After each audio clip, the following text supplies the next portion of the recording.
আসসালামু আলাইকুম সবাইকে। চলে আসলাম আমাদের গ্রামের বাড়িতে আজকে, তাই ভাবলাম আপনাদের সাথে একটু ভিডিও শেয়ার করি। তো এটা হচ্ছে আমাদের একটা বাগান। তো এখানে বিভিন্ন ধরনের ফল গাছ আছে, কিন্তু সেগুলো ফল ধরেনি। আর এটা হচ্ছে আমাদের বাইরের রান্নাঘর। আর এটা তো দেখতে পাচ্ছেন। আর এখানে একটা পেয়ারা গাছ আছে, দেখুন। পেয়ারা এখানে ভালোভাবে বোঝা যাচ্ছে না, দেখা যাচ্ছে না। চলুন ছোট্ট একটা পেয়ারা গাছ দেখায়।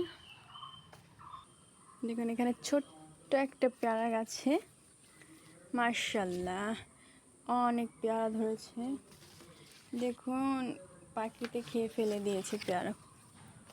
মাশাআল্লাহ অনেকগুলো পেয়ারা ধরেছে। এই পেয়ারাগুলো খেতে অনেক মজা। দেখুন। তো সবাই ভালো থাকবেন, ইনশাল্লাহ পরবর্তী ভিডিওর জন্য অপেক্ষা করবেন। আল্লাহ হাফিজ।